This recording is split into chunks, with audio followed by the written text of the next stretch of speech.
playing on his birthday, and hopefully, he's looking to get 2 matchups. The format in this grand final, as we know, 4-game match, and he's hoping to win it so he can run it back for 4 more games. But it all starts with this, and it all starts with an opening here, Eric, that looks really unusual. E4, C5, knight A3. We'll just start with the obvious. Have you seen this before? Yes, I have. And when I was playing in Russia a bit more, about 15 years ago, this line was championed by a very strong GM, but creative Vadim Zvagintsev. I believe this is his line. Maybe I read an article about it. He was playing stuff like this, and that's about it. I haven't played it in a serious game, but there was a period I think he was playing it quite a bit in classical, and this was like a 2650, top 100 grandmaster. Magnus, because he's a walking encyclopedia of chess. Yep. He can play anything, and he has a reason why he's playing it. He's seen it in a book or he's thought about it. But it's these little sidelines, and it might be, this line was played a bit before Jan-Krzysztof Duda was, let's say, a grandmaster, but not supposed to be very challenging in a sense, but all you need in rapid chess is an idea, a way to play a bunch of moves quickly, give your opponent that tough decision where, as black, you see an opening, let's say like this, right? I haven't seen this before. It probably means it's not the best line theoretically, but will I choose to invest the time to try to refute it? Because if I spend 2-3 minutes trying to solve an opening, that might be a bad allocation, especially if I'm wrong there. Maybe I just stick with natural moves, and I think we see that from black, which is totally fine. The natural moves work. A bit of a dragon setup, or a close Sicilian where black plays, fianchettos and puts the pawns c5, d6, c5. Just a bit of a dark square game plan here. Preparing b5, b4. He's changed, I guess, the normal structure. You'd have the knight on c2 and the pawn on c3 flipped. If we were just thinking about natural development, the knight would be on c3, the pawn on c2. But here, not quite the same. White does have more control of the dark squares, but perhaps less control of that e4 pawn. And as I mentioned, that move c4 appears on the board. Never a move that you'd really ever consider in the standard version of this position. But with that knight placement, perhaps this is him saying, I am going to directly play against this idea of knight c2, and I'm going to undermine the e4 pawn. If white captures on c4, clearly the e4 pawn will be a target, and there's ideas like queen b6, and generally, if you're trading in the middle of the board, getting a center pawn for a wing pawn, that's often an achievement. Yeah, the c pawn for the d pawn goes back to the Sicilian, an open Sicilian.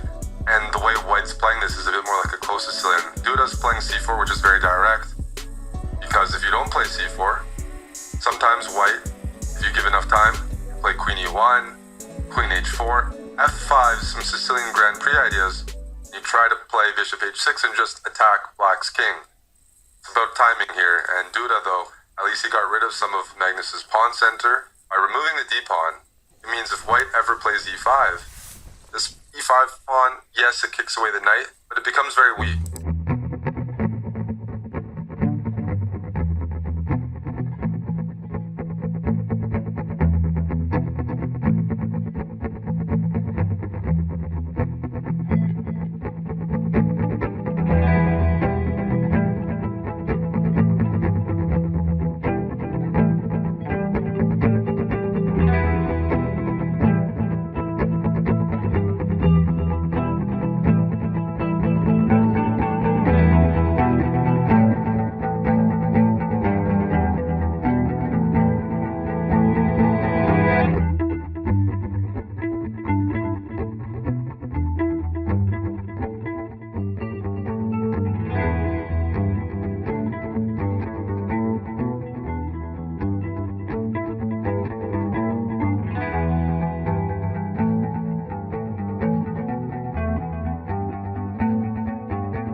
powerful.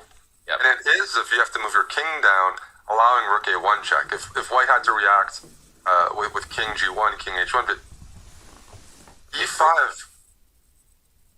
Wow, knight f6 played. My I first thought thought was g3 was going to be played, first of all, for Magnus, but correct.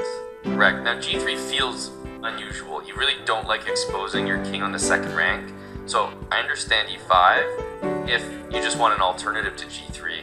I thought we might have seen a rook e6 move or even an f6 move. Like I wanted to attack this pawn, but clearly black wants to do the same thing just without losing e5. So what is Magnus going to play here? The knight's untouchable due to the pin, and you can't really move out of the pin with king g1 because you're inviting all of those rook a1 moves. well, there's a nice line here. Rook c3, hitting the queen. The queen is pinning this pawn, so it has to stay on the diagonal, right?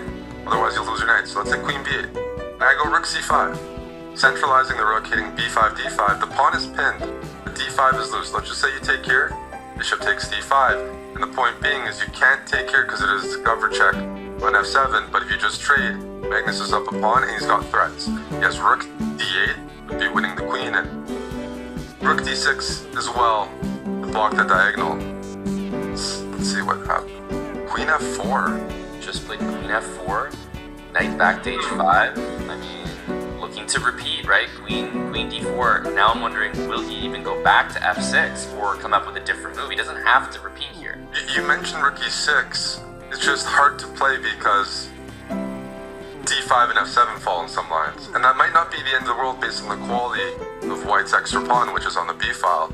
But rook c3, we're seeing that, chess.com arrow, that is the best move. I have to say I'm on a warm-up game for the players because I think rook c3 is a big miss. That looks like a really good position. Yeah, it does. Rook c3 from Magnus. I can understand knight f6 from Duda more than the lack of rook c3 because it does force the queen. It's very forcing, right? The queen has to stay on the diagonal. Rook c5, you will win these pawns here, at least one of them. So it felt like a way to continue the game, and I know that from Magna. I feel like I associate that with him, his style. He always wants to continue the game, and there was a little bit more life in this position. So first game, black pieces, Duda facing this awkward knight